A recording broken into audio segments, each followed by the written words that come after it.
किसने रोका इनको हिंदू राष्ट्र बनाने से? 11 साल से तो यही सत्ता में है। क्या हिंदुओं के बच्चों को रोजगार दे पाए हो? क्या हिंदुओं के बच्चों को उत्तम शिक्षा की गारंटी दे पाए हो? क्या हिंदुओं के परिवारों को महंगाई से निजात दिला पाए हो? क्या हिंदुओं के बुजुर्गों को सेवा चिकित्सा के लिए हॉस्पिटल्स बना पाए हो? नहीं। हिंदुओं पर ही सबसे ज्यादा अन्याय और अत्याचार ये सरकारें कर रही हैं।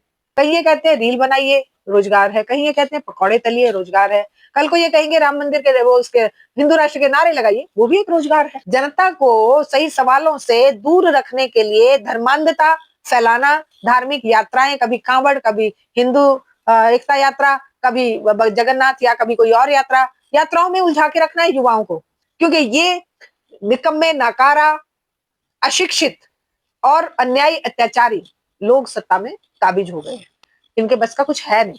इनके बस का सिर्फ एक काम है, जनता को ज्यादा से ज्यादा मूर्ख बनाना, उलझाए रखना, आपस में लड़ाना, कहीं हिंदू मुसलमान, कहीं जाति के नाम पर। जहां से बागेश्वर वाले बाबा आते हैं, कितने अन्याय अत्याचार दलितों पर हुए हैं। कहीं उनको पेशाब पिलाया जा रहा है, कहीं उन पर पेशाब छिड़क कर उन्हें पवित्र किया जा रहा है, कहीं पर उनके दलितों के, आदिवासियों के घरों पर बुलडोजर चल रहे हैं। ये जात पात को फैलाना है या जात पात की बुराई? नमस्कार, नवजागरण लाइव में आपका स्वागत है। बाबा बागेश्वर की हिंदू राष्ट्र के लिए ये दिल्ली से लेकर मथुरा वृंदावन तक की यात्रा शुरू हो चुकी है और उस यात्रा में देखा जा रहा है कि तमाम सेलिब्रिटी, क्रिकेटर और कई पार्टियों के नेता उसमें शामिल हो रहे हैं।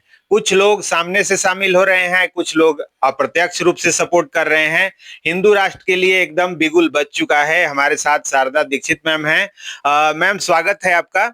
क्या कहेंगी, जिस तरह से हिंदू राष्ट्र के लिए एक यात्रा ये निकली है, क्या ऐसी यात्रा और ऐसी कल्पना के लिए भारत में जहां पे संविधान चल रहा है, क्या ये जायज है? सभी दर्शकों को नमस्कार। जायज नाजायज तो आज इस जो हमारा रूलिंग डिस्पेंसेशन चल रहा है, जो रूलिंग क्लास है, उसके लिए जायज नाजायज की जो सीमा रेखा है वो खत्म हो चुकी है। ये देखने में एक बहुत ही अजीब सी स्थिति है कि जिस देश में बेरोजगारी का ये आलम है कि हर युवा आज रोटी रोजी कमाने के लिए परेशान है। आज जहां पर महंगाई आसमान छू रही है, जहां पर जितने भी पर्यावरणविद हैं या शिक्षा के लिए आवाज उठाने वाले लोग हैं, या जो मानवता की रक्षा के लिए आवाज उठाने वाले लोग हैं, या जो संघर्ष कर रहे हैं कि इस देश का जो हालात हो गए हैं इन पिछले 14-15 सालों में, उससे मुक्ति कैसे संभव हो, उन सभी लोगों को देशद्रोही कह के जेलों में डाल दिया जा रहा है। ऐसी स्थिति में कुछ ऐसे सरकार के द्वारा पालने पोसे जाने वाले लोग जनता के असली मुद्दों से ध्यान हटाने के लिए उन्हें सड़क पर उतार कर केवल भंडारा खाने के लिए, नारे लगाने के लिए उस बड़ी क्राउड को यूज कर रहे हैं, जिन बेचारों को ये भी नहीं पता है कि तुम्हारे बच्चों का भविष्य चौपट हो रहा है। तुम्हारे लिए स्कूल कॉलेज प्राइवेट होते जा रहे हैं, ताले लग रहे हैं स्कूल कॉलेज जो यूनिवर्सिटी और जहां पर गवर्नमेंट फंडिंग करती थी और जो गवर्नमेंट के पैसे से, गवर्नमेंट के आम जनता के टैक्स पेयर के पैसे से चल रहे थे, वहां पर ताले लगाकर बाबाओं के ऊपर धन लुटाया जा रहा है। उनकी यात्राओं की व्यवस्था की जा रही है, उनके लिए क्रिकेटर्स और ये सेलिब्रिटीज को सड़कों पर उतारा जा रहा है। ऐसी शर्मनाक स्थिति में विश्व के लोग हम पे हंस रहे होंगे कि जहां पूरे विश्व में आज आगे बढ़ने की बात हो रही है, हम पीछे जाने की बात कर रहे हैं। कोई भी देश आज अगर कोई लड़ाई लड़ने लगे, रोमन साम्राज्य स्थापित करेंगे, आज कोई कहे यूनानी साम्राज्य बनाएंगे, आज कोई कहे तुर्क साम्राज्य बहुत लंबा चौड़ा था हम वो बनाएंगे, आज हम हिंदू राष्ट्र बनाएंगे। अरे कोई पूछिए ना, पूरे विश्व में धर्म के आधार पर बने हुए राष्ट्रों का क्या हश्र हुआ है? किस तरह से आज वो मानवता के लिए धब्बा बने हुए हैं वो देश, जहां पर अल्पसंख्यकों के ऊपर अत्याचार होते हैं, जहां पर जो अपनी अभिव्यक्ति की स्वतंत्रता पर पहरे लगे हुए हैं, जहां पर मानव को मानव ना समझ के केवल एक धर्म का चिन्ह समझकर उसके ऊपर अन्याय अत्याचार किया जाता है। चाहे वो पाकिस्तान है, चाहे वो बांग्लादेश है और चाहे वो श्रीलंका है, कितने कितने आपदाएं और कितनी मानवता के ऊपर ये जो हुआ है, आतंक का अटैक हुआ है, उसको देखकर भी लोगों को अकल नहीं आई है। ये धर्म के नाम पर लोगों को एकत्रित करके हिंदू राष्ट्र का नारा देकर किसने रोका इनको हिंदू राष्ट्र बनाने से? 11 साल से तो यही सत्ता में है। हिंदू राष्ट्र बनाने की आवाज तो बुलंद करी है, राम मंदिर बनाने के लिए आवाज तो बुलंद करी है, लेकिन क्या हिंदुओं के बच्चों को रोजगार दे पाए हो? क्या हिंदुओं के बच्चों को उत्तम शिक्षा की गारंटी दे पाए हो? क्या हिंदुओं के परिवारों को महंगाई से निजात दिला पाए हो? क्या हिंदुओं के बुजुर्गों को सेवा चिकित्सा के लिए हॉस्पिटल्स बना पाए हो? नहीं। हिंदुओं पर ही सबसे ज्यादा अन्याय और अत्याचार ये सरकारें कर रही हैं। मुस्लिम या दूसरे समुदाय के लोग तो रोटी कमा खा रहे हैं। देखिए ना, कितने मुखर्जी नगर जाकर देख लीजिए, करोड़ों बच्चे, आप लाखों बच्चे आपको मिलेंगे कि जो अपने लाइफ के गोल्डन ईयर्स 10-10 साल आईएएस की तैयारी में, आईपीएस की तैयारी में, एसएससी की तैयारी में, टीचर्स बनने के लिए कोचिंग लेने में लगा रहे हैं, लेकिन अल्टीमेटली क्या बन रहे हैं? कॉल सेंटर में कॉलर, या पिज्जा सप्लाई करने वाले, या कहीं पर लठ लेकर चौराहे पर वो मतलब प्राइवेट गार्ड्स बनने वाले। तो ये हिंदुओं की यही हालत है। लेकिन वो रोजगार में ही आएगा ना, क्योंकि अब तो मोदी जी कह रहे हैं बिहार में चुनाव में कि जिस तरह से रील बना रहे हैं लड़के यूट्यूब पे और फेसबुक पे, इंस्टाग्राम पे, तो वो रील भी एक रोजगार है और वो भाजपा की देन है। हाँ, ये खाते पीते पेट भरे हुए लोगों के लिए रील बनाना एक रोजगार हो सकता है, लेकिन जिसके पास पैसे मोबाइल खरीदने के ही नहीं है, क्या रील बनाएगा वो? और जो डेटा जो पहले फ्री में जियो दनादन कह के मोदी जी ने शुरू किया, और जो बीएसएनएल को बर्बाद करके इन्होंने फ्री में डेटा और फोन बांटे, अब वही डेटा इतना महंगा किया जा रहा है। बच्चों को पढ़ाई के लिए ऑनलाइन की मजबूरी बनाकर उनको माँ बाप के पास पैसा नहीं है, तो भी वो अपना पेट काट के बच्चों को मोबाइल लेकर दिए, लेकिन अब उनमें डेटा कहाँ से भरवाएं? जिस तरह से उज्ज्वला के नाम पर गैस सिलेंडर आ गए, लेकिन भरवाए कैसे? वो तो दिन पर दिन महंगा होता जा रहा है, डेटा महंगा होता जा रहा है, सिलेंडर महंगे होते जा रहे हैं, ये क्या बोलते हैं, आटा महंगा होता जा रहा है, बेसन महंगा होता जा रहा है, सरसों का तेल महंगा होता जा रहा है। कहीं ये कहते हैं रील बनाइए, रोजगार है, कहीं ये कहते हैं पकौड़े तलिए, रोजगार है, कल को ये कहेंगे राम मंदिर के वो उसके हिंदू राष्ट्र के नारे लगाइए, वो भी एक रोजगार है, क्योंकि रोटी तो वहां भी मिल रही है ना। वहां पर भंडारे, ये जो ब्लैक मनी कमाए हुए लोग होते हैं, जो गले काट काट कर पैसा इकट्ठा कर लेते हैं, या जो संसाधनों पर कब्जा करके वह पैसा बेतहाशा पैसा बटोर लिए हैं, अडानी अंबानी, गोयंका सिंघानिया, बजाज, मित्तल, जिंदल बिंदल, ये जो हीरो हीरोइन और जो क्रिकेटर्स हैं, जनता का ही तो पैसा लूटा हुआ है।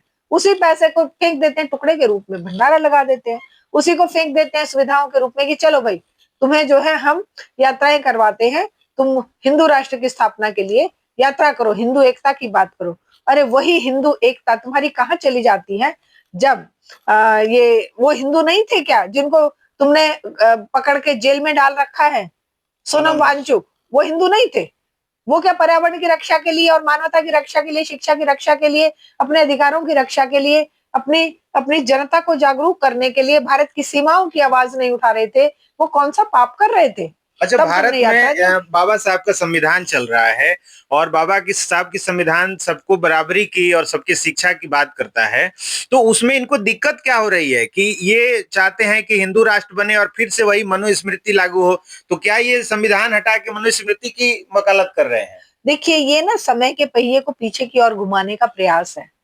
जब ये कुछ आगे बढ़ने का काम नहीं कर पा रहे, आगे बढ़ने के लिए संघर्ष की जरूरत है, आगे बढ़ने के लिए ईमानदारी की जरूरत है, आगे बढ़ने के लिए वैज्ञानिक चिंतन की जरूरत है, वो सब इनके बस का नहीं है। इनके बस का केवल पूंजीपतियों के लिए सुविधाएं उपलब्ध कराना है, पूंजीपतियों के लिए संसाधनों को कौड़ियों के मोल बेचने की व्यवस्था बनाना है। इनके लिए जनता को सही सवालों से दूर रखने के लिए धर्मांधता फैलाना, धार्मिक यात्राएं, कभी कांवड़, कभी हिंदू एकता यात्रा, कभी जगन्नाथ, या कभी कोई और यात्राओं में उलझा के रखना है युवाओं को।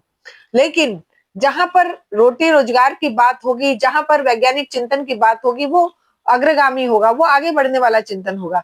लेकिन जहां ये हिंदू राष्ट्र की बात करेंगे, जहां पर ये अपने मनुस्मृति और उस तरह की व्यवस्थाएं करने की बात करेंगे, संवैधानिक मूल्य कोई एक दिन में थोड़ी खड़े हो गए थे, एक दिन में थोड़ी कोई हमारा संविधान बन गया था। ये evolution of life, evolution of नैतिक मूल्यों का इवोल्यूशन हुआ था कि सदियों तक संघर्ष चले, सदियों तक ये बात रही कि भाई वो जो मनुस्मृति वाला काल था, राजा महाराजाओं वाला काल था, वो तो विश्व स्तर पर जो व्यवस्थाएं बदली, उन व्यवस्थाओं ने बदलकर ही तो संवैधानिक मूल्यों को स्थान दिया और संविधान बने, आज ये उस संविधान से घबरा रहे हैं, क्योंकि ये निकम्मे, नाकारा, अशिक्षित और अन्यायी, अत्याचारी लोग सत्ता में काबिज हो गए हैं। इनके बस का कुछ है नहीं। इनके बस का सिर्फ एक काम है, जनता को ज्यादा से ज्यादा मूर्ख बनाना, उलझाए रखना, आपस में लड़ाना, कहीं हिंदू मुसलमान, कहीं जाति के नाम पर। ये आज कह रहे हैं कि जातिवाद की करो विदाई। तुम विदाई कर रहे हो। तुम जब एक वही मध्य प्रदेश जहां से बागेश्वर वाले बाबा आते हैं, कितने अन्याय अत्याचार दलितों पर हुए हैं। कहीं उनको पेशाब पिलाया जा रहा है, कहीं उन पर पेशाब छिड़क कर उन्हें पवित्र किया जा रहा है, कहीं पर उनके दलितों के, आदिवासियों के घरों पर बुलडोजर चल रहे हैं। ये जात पात को फैलाना है या जात पात की विदाई की बात अभी है? ओम प्रकाश वाल्मीकि की हुई है यूपी में, वो यूपी में हुआ है, तो सब जगह हो रहा है। इनका जहां पर राज है सब जगह हो रहा है, इनका राज जहां पर नहीं है वहां पर भी हो रहा है। क्यों? क्योंकि ये समाज आज उन्नति, प्रगति, संवैधानिक मूल्य, वैज्ञानिक मूल्य, डेमोक्रेटाइजेशन के लिए तरस रहा है। वो जो यूरोप में या दूसरे दूसरे देशों में जो संघर्ष के रास्ते चलकर लोगों ने वैज्ञानिक चिंतन को आगे बढ़ाया, उसी के परिणाम स्वरूप आज हम ये सुविधाएं भोग रहे हैं। लाइट है, चाहे फैन है, चाहे आपका एसी है, चाहे हीटर है, सब कुछ तो वो वैज्ञानिक चिंतन ने दिया। ये मोबाइल जिससे हम बात कर रहे हैं, जिस पर हम ये इंटरव्यू कर रहे हैं, वो भी वैज्ञानिक चिंतन की देन है। अगर मान लो वैज्ञानिकों ने अपने चिंतन को नहीं बदला होता और वो इनकी तरह बोलते कि हमारे तो वेदों में सब है। कभी कभी मैं मुस्लिम भाइयों का सुनते रहे, हमारे तो कुरान में सब है। कभी कोई यहूदी कहेंगे अरे हमारे तो फलाने ग्रंथ में सब है। ये क्या फालतू की बात है? इन फालतू की बातों को लेकर अगर कोई आदमी आज कहता है कि हमारा तो सब कुछ था तो था। आज तो वर्तमान में आप जिए ना, और वर्तमान अगर वो था तो आप क्यों नहीं मोमबत्ती जलाकर आज काम, मोमबत्ती भी तो विज्ञान की देन है। आप दिया जलाइए, आप सरसों के तेल में या उसमें अपना टाइम निकालिए, लेकिन आप तो सुविधाएं, टेक्नोलॉजिकल डेवलपमेंट की सारी सुविधाएं विज्ञान की दी हुई नियामतों को भोग रहे हैं। लेकिन बात किसकी कर रहे हैं? बात कर रहे हैं उस पुराने चिंतन की जो आज ऑब्सलीट हो चुका है, जिसका महत्व खत्म हो चुका है। क्योंकि आप ऐसा नहीं कर सकते कि आपको जाना आगे है, आप दूसरों के कंधों पर रखकर आगे बढ़ेंगे। दूसरों के कंधों का मतलब कि वैज्ञानिक चिंतन और वैज्ञानिक डेमोक्रेटाइजेशन ऑफ सोसाइटी में जो डेवलपमेंट हुए, उन डेवलपमेंट से जो हमारे सुख सुविधाओं उत्पन्न हुई या हमारी जो राजनीतिक व्यवस्थाएं बनी, उनको आज आप यूज करते हुए आप संवैधानिक तरीके से ही तो चुनाव लड़ रहे हैं और जब बता रहे हैं कि देखिए हमें तो जनता ने चुना है। आप क्यों नहीं कहते कि हम तो राजा हैं जी, हम राजा ही रहेंगे, हमें कोई हिला नहीं सकता? डर लगता है ना आपको कि हमने अगर ऐसा कह दिया तो जनता जो विश्व स्तर पे तुम्हारी थू थू होगी, वो तो वैसे भी खैर हो रही है। अगर तुम्हारे अंदर हिम्मत है तो कह दीजिए कि मोदी राजा है, और राजा 10-12 दिन में कपड़े बदल सकते हैं। राजा कहते तो है इनके करंद भगत 8,500 करोड़ के हवाई जहाज में हमारे राजा इसलिए घूम रहे। तो अगर वो राजा है तो उस राजा में इतनी हिम्मत होनी चाहिए कि यात्राओं की बजाय वो डिक्लेयर कर दे कि भाई हिंदू राष्ट्र बन गया है और हम उसके राजा हैं, हमें कोई हिला नहीं सकता। जनता का सहारा क्यों ले रहे हैं? आज भी तुम्हें डेमोक्रेटाइजेशन ऑफ राजपद को करना पड़ रहा है कि भाई जनता कह रही है कि हम राजा बने, तो तुम कायर हो। ये कायरता का जो आचरण है, यही तुम्हारी सबसे बड़ी कमजोरी है और यही तुम्हारा दोगलापन भी है। क्यों? क्योंकि तुम चाहते हो कि उन्नति और विकास के सारे फल केवल मुट्ठी भर पूंजीपतियों की तिजोरी में बंद हो जाए और आम जनता जो है गुलामों की तरह पैरों में पड़ी रहे और राजा हम बन जाए। मतलब राजा जो है हम बने रहे और पूंजीपति जो है पूरे संसाधनों पर कब्जा कर ले। पूरी प्रजा जो है वो 98% लोग जो है वो पैरों में पड़े रहे, चाहे वो महिलाएं हो, आदिवासी हो, दलित हो या अलग अलग जो काम कर हाथ का काम करने वाले लोग हैं वो हो, सभी तुम्हारे गुलामों की तरह व्यवहार करें। ये इनकी 5,000 साल पुरानी मानसिकता आज आधुनिक व्यवस्था से मेल नहीं खा रही है। इसीलिए आज उसको कायम रखने की बात की जा रही है, आज उसको उसी हिंदू राष्ट्र की बात की जा रही है। लेकिन इन्हें ये नहीं पता कि ये जनता जनार्दन बहुत ताकतवर होती है। कुछ समय के लिए देखिए, एक महापुरुष ने कहा है कि कि आप हमेशा हर समय के लिए हर किसी को हमेशा के लिए बेवकूफ नहीं बना सकते। कभी कभी कहीं कहीं किसी किसी को उल्लू बनाया जा सकता है, लेकिन हमेशा के लिए हर किसी को हर कहीं पर बेवकूफ बनाने का सपना है ये इनका, जो कि तो ये बहुत बहुत धन्यवाद। तो ये थी शारदा दीक्षित जी। इस वीडियो पर आपकी क्या प्रतिक्रिया है, कमेंट करके बताएं और देखते रहें नवजागरण।